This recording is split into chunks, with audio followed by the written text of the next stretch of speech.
So today, we're working on this truck. This is International. That belongs to a friend of mine I did a bunch of work to a couple years ago. And it is time for some more work. It's got some suspension parts that are wearing. It's got one tire. He blew a tire. We put that tire on. It was one of my old ones just as a spare because he was going to put new tires on. But he's actually doing pretty well on tread and wear since the axles aren't moving around like they used to. So we're probably just going to put another tire on and some other things we need to do. I got to put brakes on this side axle because I've done the other side and I didn't have enough time to do this side at that time, so we got to get these wheels off. But these tires are wearing pretty decent. Not too bad at all. So I'm gonna jack it up. I believe it's one of these equalizers is cracked. When I looked at it last time is what I think I saw. So I need to get a look at that. And there's a bunch of work to do under the hood. Guess I'll lift the hood and show you that stuff too here. Well, I guess we'll start with some cables for this hood, seeing how we're resting on springs, and both the cables, as you can see, are broken, which it tells me they're probably not checking the oil at all. Look at this thing leaking. Look, it's leaking oil down there, laying on top of that radiator hose. Yep. Belts are all tight. Radiator leaks. Needs fixed. I don't know what we're gonna do. Shroud's busted. Hasn't had an air cleaner inlet in forever. It broke and he just never put it back on. Just ran it without. Looks like it's due for filters. Guess we should check and see what we got for oil. The bolt laying back there, that's nice. Belt's okay. Let's go to the other side. Come on.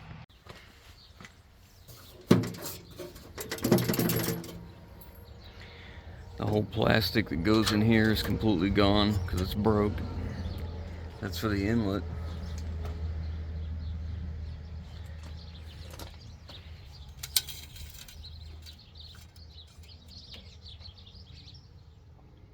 It's got oil. It's almost full. So he must be keeping up with the oil change, or at least the oil level. I know it needs an oil change, he said. Put a new block heater on it so that it can start this winter. What else? Not sure what's going on here for this AC, but it's been rubbing on the fan. That's nice. I think the front end's okay. He had it in, had this crossbar replaced in the joints and had it aligned. We put these tires on not long ago. Doing okay. We got some accelerated inside wear here. And you can feel it. This is kind of slightly dished and it's kind of raised. Yep, I don't think he's lined up. I think his alignment's off. Anyways, we got to get a good look at everything and see what else is there. Yeah, somebody had the starter cable off of this and had it turned the other way. It rubbed on this and shorted out. Thing almost caught on fire. Ridiculous. And then the door regulator's in bad shape. Top of the door's missing. It's in here somewhere. We gotta fix that. It's a long list on this truck.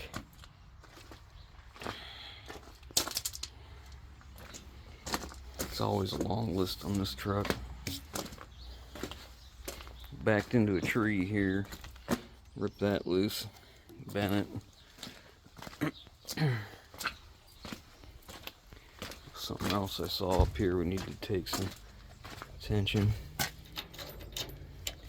It's probably a little less than acceptable right there.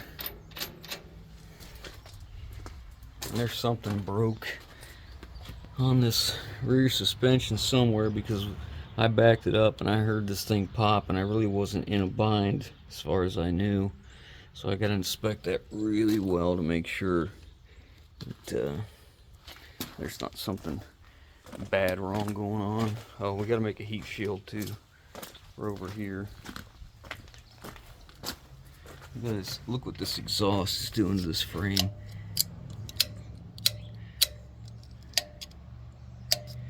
So we gotta make a plate to stand off here. It's like you lost the bolt or just didn't only put one in. I don't know. Ugh, look at that.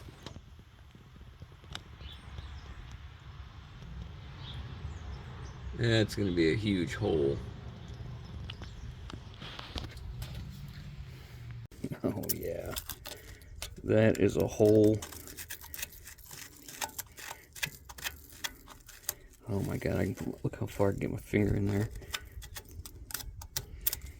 This aluminum frame truck, that is not good, man. You can't let stuff like this go. This is our friend Peter Zilla tells us, you do not weld aluminum frames. The grain structure of them, the way aluminum's made, it's a bad idea. There's nothing left here. There's such a huge, watch my finger. Such a deep groove worn in them brake drums. They're junk. Brake shoes are junk. This is beautiful. Like that. Have to change that out too. Anyways, let's get a jack. Get this thing up in the air. Guess we'll just do one wheel at a time on this side and find out what's popping. I don't know what it is. One of these wheels, he says he has to adjust constantly. I don't know which one it is now, and I doubt he remembers, because we have to find out. One of the slack adjusters is probably bad. We gotta find out which one it is. I'd like to just replace them all and be done. That way you know they're all good. If you don't have one of these, you do this work, get yourself one.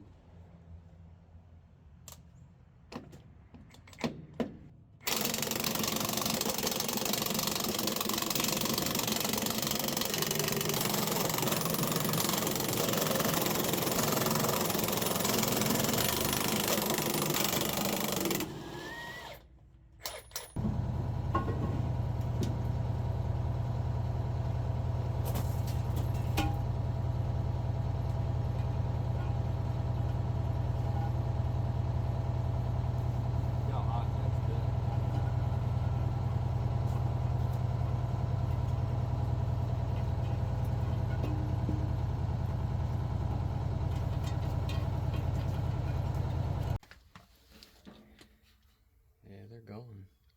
Not as bad as the other side was, but pretty close. Well, the wheel seal's not leaking, so that's a good thing. And we'll check the plate and the bearing and the hub here, make sure it's okay. And while the tire's off, it's much easier to inspect all this. I see something here. May have been from when he had the leaf springs replaced before. Anyways, get some cardboard down here while it's jacked up, and we can get in here and get a look and see what's going on. So you can see here, there's just barely a step right here, which is the replacement line on that top shoe. You can just see it right here. Now on the bottom one, it's way beyond that. Okay, so when you go past that, and there's not as much lining to push against the drums, this is what happens. You're using an S-cam, so air comes in the chamber, pushes a rod pushes on the slack adjuster, rotates the S-cam, right? So when it rotates it this way, you can see this roller normally lays in this nice little pocket right here. So if it lays in that pocket and then you apply the brakes and the S-cam rolls this way, you can see it ramps up to here. So when you run your brake shoes past where they're supposed to be, basically what you end up with when you go to apply the brakes and move your S-cam this way, you're effectively reducing the diameter of the brakes and bringing the shoes farther away from the drums. You'll get to what they call a cam over. So basically you are camming over the high point when you hit the brakes, therefore you have no brakes. They're way overdue to be replaced, and they should never get to this point. You got the same thing here. Top shoe is a little better than the bottom, not by much. This is the bottom shoe. This is the top. And maybe I got them backwards, I don't recall now which way it was. This would have been, I think that's the bottom. Nope, that's the bottom. Got the crud on the bottom of it. I guess it doesn't matter. Too far gone anyways. Looks like I maybe need to check them U-bolts, make sure they're tight as well. I'm gonna do that on all the U-bolts and all the leaf springs, just to be sure.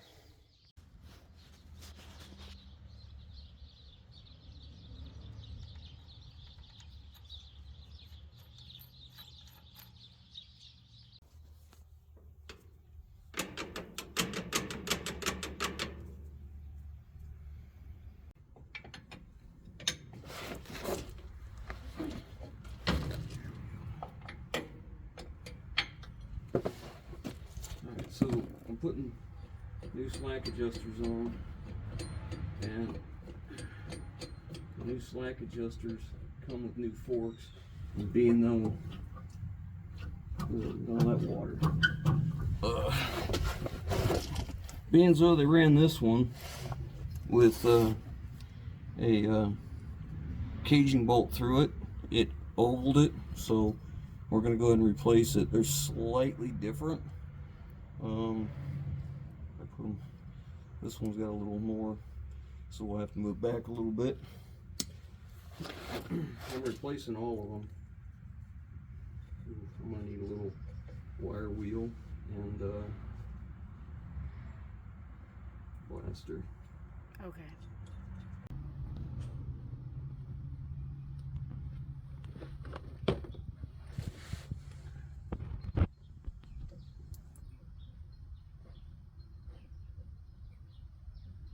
This is a slack adjuster that would not stay adjusted.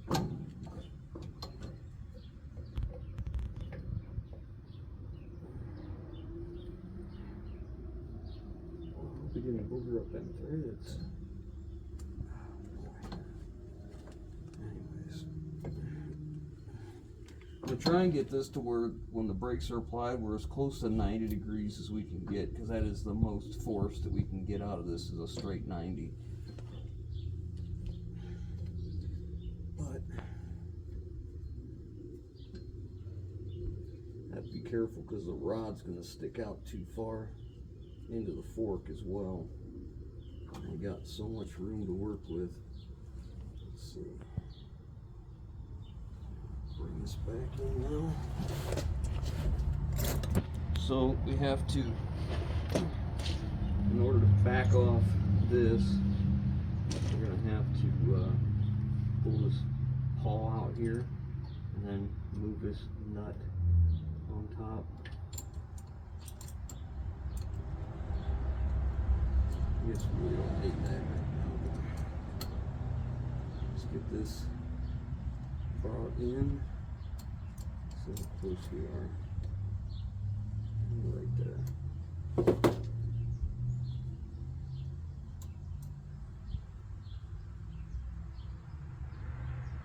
Yep, right there is good. Okay, I'm gonna take this pin.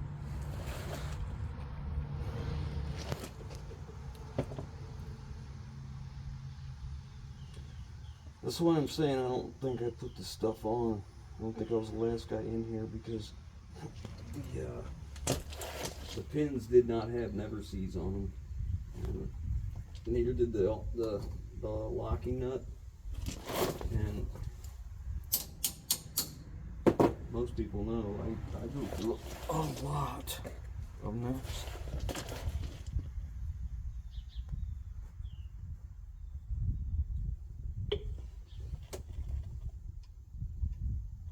Now the brake is currently caged, so we should be able to adjust these brakes now. Let's see where we're at. You can see there's a big gap here, maybe. Hold on, I can make it bigger. Gap in the brakes right now. Okay. So we're going to close that gap up with the slack adjuster until it's tight.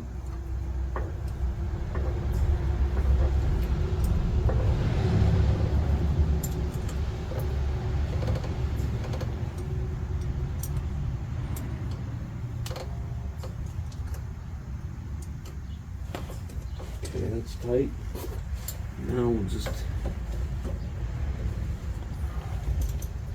back it off, quarter of a turn. Right there. And back off our caging bolt. Alright, so the way this chamber and all this works is this chamber is set up, this one's called a 30-30. It's a 30 cubic inch here, 30 cubic inch volume here, same thing. It's just separated right here. So when you want to set the parking brakes on the truck, you are basically releasing air from this side. So when the parking brakes are applied, there's a big coil spring in here, and this coil spring pushes on a plunger here. That plunger pushes on this S-cam, or the slack adjuster, turns the S-cam. The S-cam turns in the brakes and spreads the shoes apart, puts pressure against the drum. So with the absence of air, meaning no air supply to this line, that spring, which takes about 60 pounds of air pressure to overcome, that spring is pushing on that and holding the brakes tight. So when you want to release the brakes, you put air in, you push in your yellow knob on this road tractor. It puts air supply into this part of the chamber, and there's a diaphragm in here, and when it fills that up, it pushes that and it compresses that spring. When it compresses the spring, that rod comes back. Now that rod is not a solid piece where it can only move here, okay? That's pushing on it this way, but when it's released, now the wheels can roll. When you want to apply the brakes, air comes in on this line, which is a separate part of the chamber and isolated, and it puts air on this side and pushes a diaphragm this way and basically separates the two. Not really, but they're separate. So it allows you to apply the air here, push it on the diaphragm, pushes this pin, turns the slack adjuster, and which in turn turns the S-cam, spreads the brake shoes apart, tightens against the drum. The purpose of the S-cam is as the brakes in a drum wear, it would take more travel to do the same thing. So in order to get that corrected, you tighten this up here, and it basically moves this cam inside that drum and spreads them brake shoes apart to where they're at a closer spot again. So now you're getting the same effective force here because you've spread those out and you've adjusted the brakes out there. A slack adjuster takes the slack out of the brakes. So now this side's done. We just need to grease it, and I'll take my caging bolt out. We can't adjust these brakes without releasing the parking brake. That's the only way we can adjust it. So you can do that by using air, which this truck leaks air under the dash somewhere we have to find, or with a caging bolt. That caging bolt basically compresses that. We get all that? Yeah. You understand that? I mean, yeah, pretty much. Okay. All right. I'll get this off, get it out of here, and we're done. Here, get the grease gun. All right. Make sure you put the plug back in the brake chamber. A lot of times that caging bolt, which is right here, is stored in the brake chamber in that sleeve. I never leave them in there. I always take them out because when you do need them. They're garbage. But make sure you put that back in. And then when you grease it, you got to grease the S-cam and the slack adjuster. So the slack adjuster is here.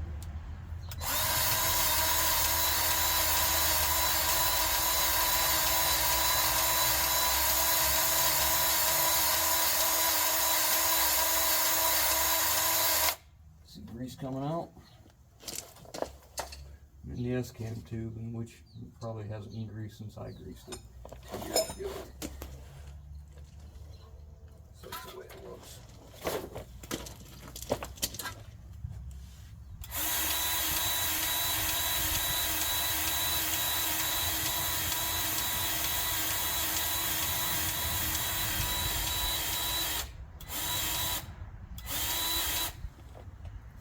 Okay, that's that side.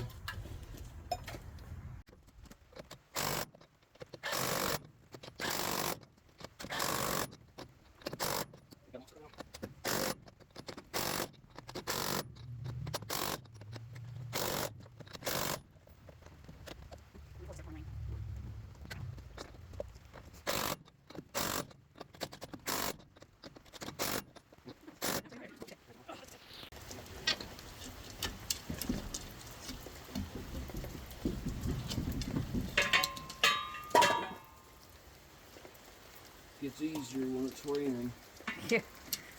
Yeah, well, and when your glasses get spotted up and fogged up, it's difficult. Yeah. Not to mention this is wrong. We got it. Got to get the valve stems lined up. Oh.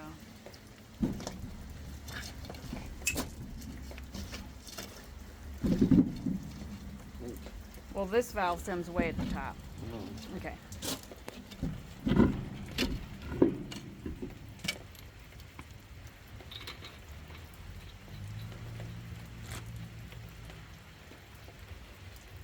I'll help you put those on.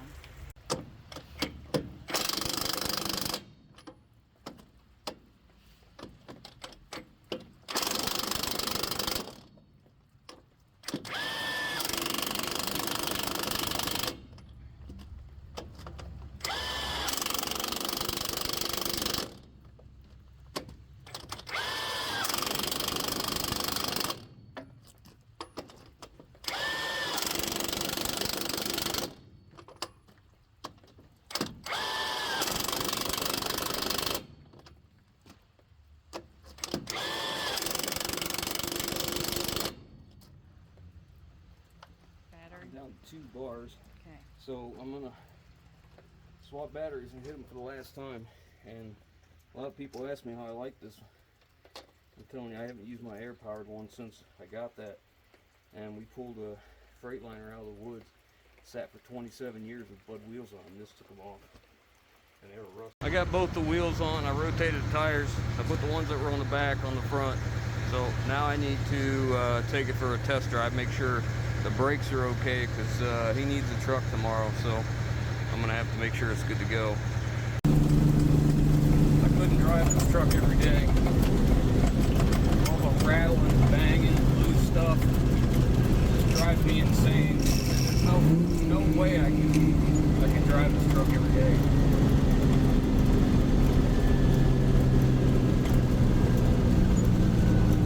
Gotta listen to that motor scream.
test drive, and I couldn't stand this. I don't know who can drive crap like this. I mean, you hear this banging around constantly, and the exhaust is banging around. We got to do something with this.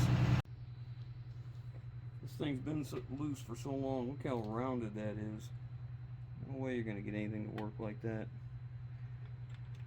It was a metric thread, so I just tapped it out to 5/16, so we can just use a standard bolt in it. And I'm going to take a flat disc and flatten that out.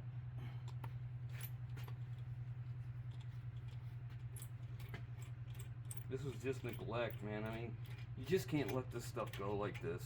It just turns into a mountain of work, you know? Well, it could be, you know, just a few minutes to tighten something up. Now it turns into, I gotta, you know, booger engineer something to work. There's the flat disc.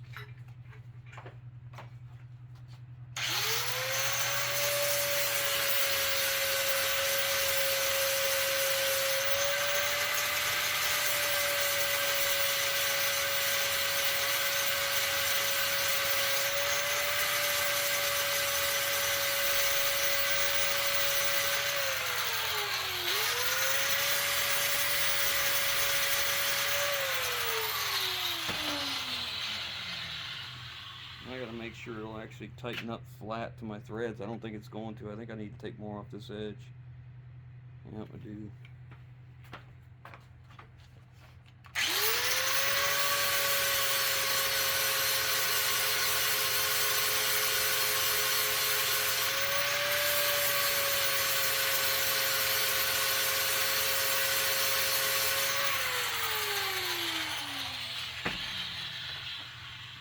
Give that a go and see. Get a bolt here.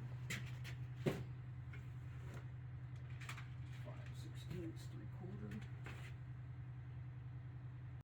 3/4. All right, so I got it tight. We tightened up the top part as well.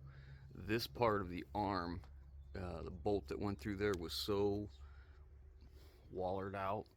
I used a split loom clamp around it and then crushed it here to hold this together, and it's by far better. And we added another bolt, a nut to the bolt up there.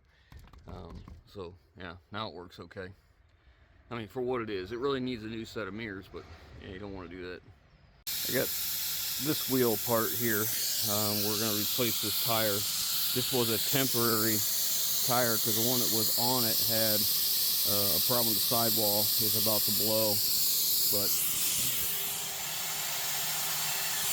I don't know if that'll show up. But we just put that tire on temporary because he thought he was going to have to put new tires on by winter, but man, we're still 60%, 70% tread on these tires, so we're just going to replace the one tire with another tire of the same caliber, same tread, same size, of course, and then hopefully run these all winter long and replace them next fall.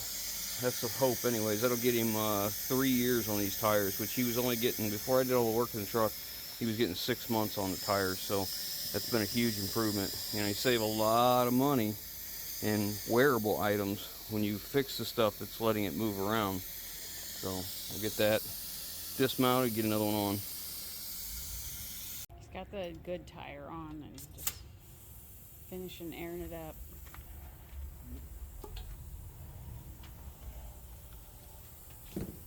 Waiting on my compressor to catch up because all these tires are low and I want to air them all up to 120. I would like to put on the connector that goes from one to the other on the duals and has one fill on the outside of the hub, but he doesn't want to do that. While I'm waiting for the compressor, I think we're going to go ahead and replace these bolts. Not a whole lot here holding anything, so I told him about that over 2 months ago. I figured he'd take care of it, but guess not. So we're gonna get torches out here and burn them off, replace them. I guess we'll go ahead and replace this too. It's not doing much good, is it? So let's go check all of them. I've got the rest of the slack adjusters in. I still have to do the greasing of the whole truck. I'm gonna do all that at once, but I'm working on this right now. These equalizers here, the way this suspension works is each axle pushes up on this, and there's a wear pad in here built into the equalizer on the front and back. So when one pushes up a little bit, it pushes down on the other and equalizes the pressure. That's why it's called an equalizer. And then these bars here on the bottom of the hanger, there's one here and one up there. These are what locate the rear end and keep it stationary front and back, because these slipper springs have to be able to kind of move in here and in there. So the problem is one of these is cracked and the other one has a lot, like you can see here, there's a lot of wear in here, but more so on the other one. I don't remember which one's worse, but I think it's the other side. So we also have one of these pins has been replaced. It wore out the center of the equalizer, so we're gonna replace it. I ordered up a hanger, the bolt, new pins, everything just in case. So next thing I need to do is get these trailing arms off. This is how you set your alignment for the truck. So you put shims in here to move it forward and back either way, and the same thing in the front here, and you line that up, these two parallel angles to each other to the front axle, so it'll go down the road straight. So now I need to get these off. I should have this mount tomorrow, but I want to have everything ready to go because I expect to see some frame damage back in that cavity right there. There's a coating on top of the frame here, like a, I don't know if it's a, what kind of aluminum cover that is, but this has been filling with crap for a long time, so I don't expect to see good things back there, but fingers crossed. Let's get it off.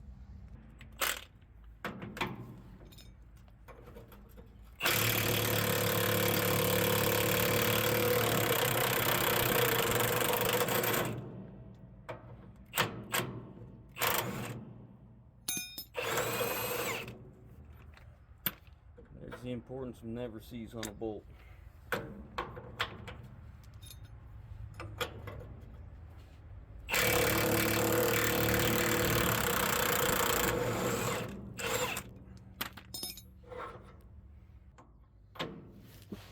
I'm certainly not left-handed.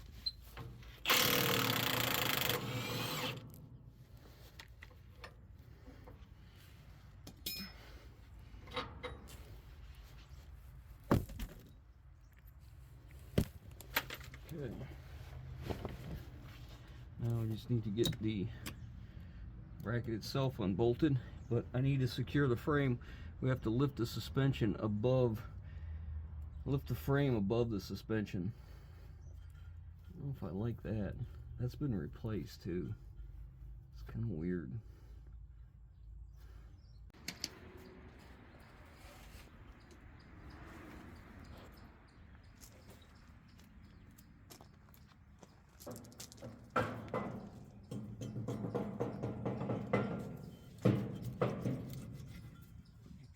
Pretty loose. I got 4 of them off. These 2 are just spinning, so I'll have to get in there and you'll have to hit it with the gun while I hold it. Okay.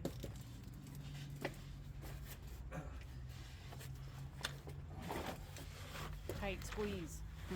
Huh? Tight squeeze. Get in there. Not meant for a fat guy.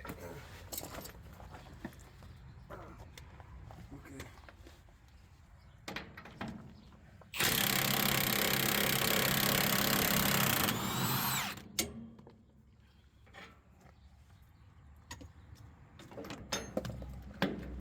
Go ahead.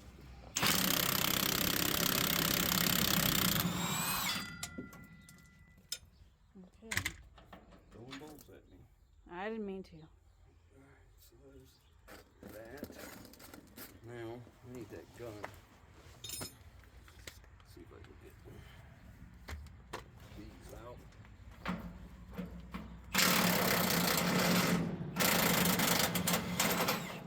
Move free.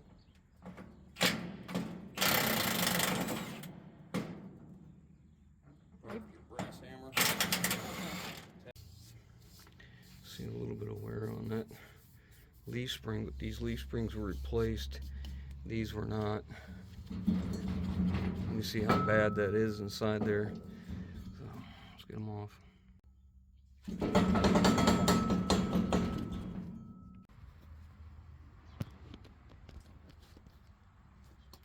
Like we need that one too.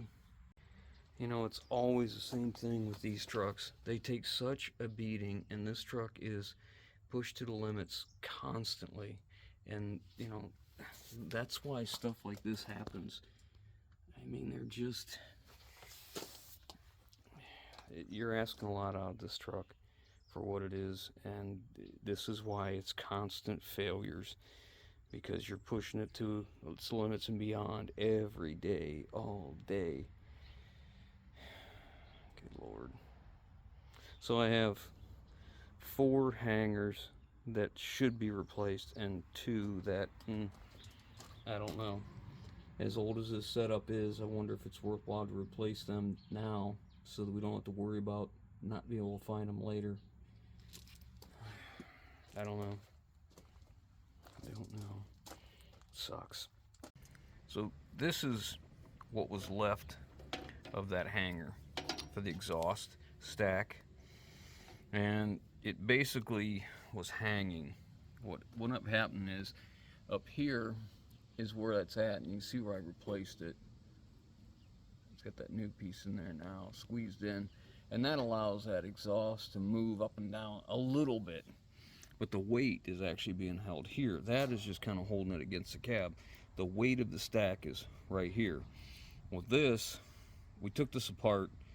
1, the bolts were broke, and 2, gave us the opportunity to spin these bushings because they were collapsed on this side. So we rotated them, put them back in, and now it's good shape. It's nice and tight, not moving. And then we replaced that band clamp. This is what was on it. It's the wrong size, but it still wasn't tight enough. So we removed it and got the right clamp for this setup. This elbow comes into right about here, so it doesn't go in very far. So now that we got this on here, it's nice and tight, and it's not leaking now. So next thing we got to do is move on to the driver's window. I got a track for it for the bottom of the window because it is completely rusted off on here. So old, there's just nothing left of it here. And here's a new track here. Got that track out. Look at how long it's been running on that. Missing all them pieces. So I'm cleaning up the bottom of this glass, and I had that track on there, and the track kept getting stuck. I'm like, what's going on here? Well, then I found it. He's run screws through the door panel, and the door panel, all the rivets are loose that hold the door skin on.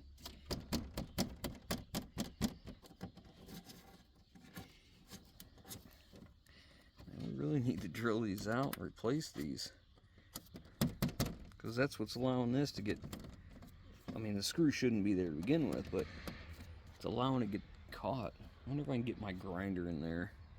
Get that up high enough. Get my grinder in there and just cut that tip off of these screws.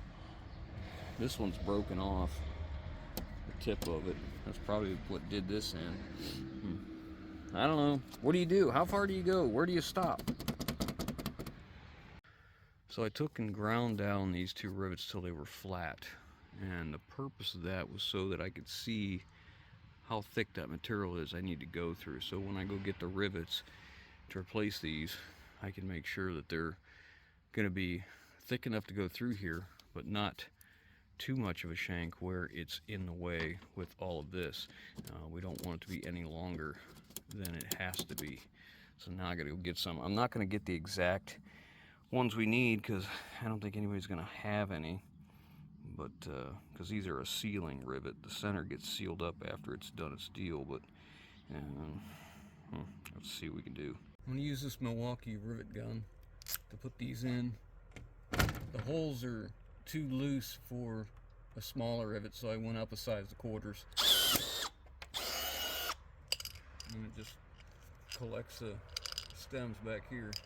And now I just got to drill out the rest of them and replace them because they're all loose.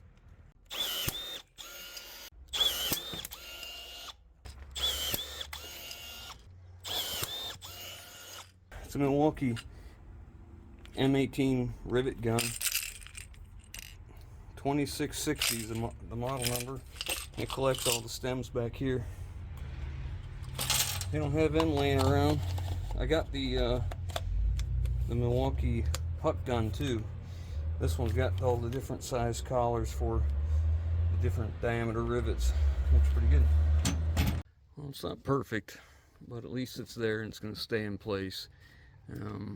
Next thing I need to do is do something about this. You can see they've run self-tappers into the door panel to hold that top on, and I gotta get clips for the handle here. That was why that was taken off. I don't know what we're gonna do here. This is a mess. Well, I guess if we use the term lipstick on a pig, that would be too good for what we're doing here. But anyways, let's move on. That's handled. The next thing is we need a cable put in to be able to shut this thing off because it's been running without one. So our power's out. It's been out for a few hours due to an accident in the area. So thankfully we have a lot of battery tools, so we can still keep working. Yep. I'm working on a pool cable shut off. We're just lacking a little light back this way in the garage.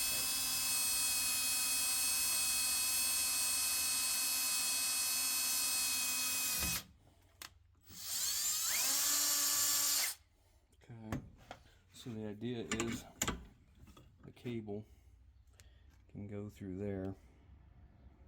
Normally I would hit that with the wire wheel, but I don't think I have that option today. I stuck it down as low as I could because this is slightly big, the hole diameter. I don't know. I thought I'm going to run a flat washer down on top of it and a nut, tighten that up, and then this can go up in the arm, hopefully. Let's see. Looks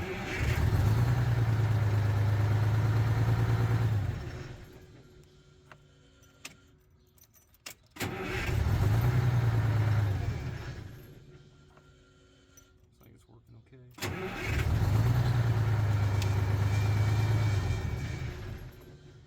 Okay, let me check how it works out here.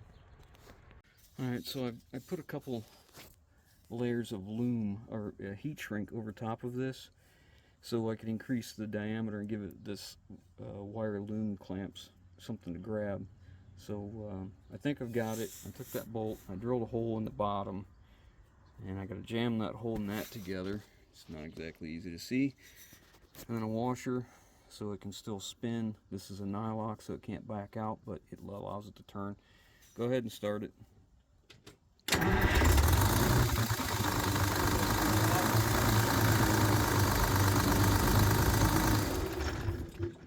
Okay, push it back.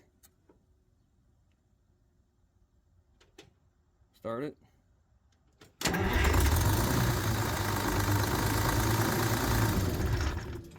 Okay, push it back.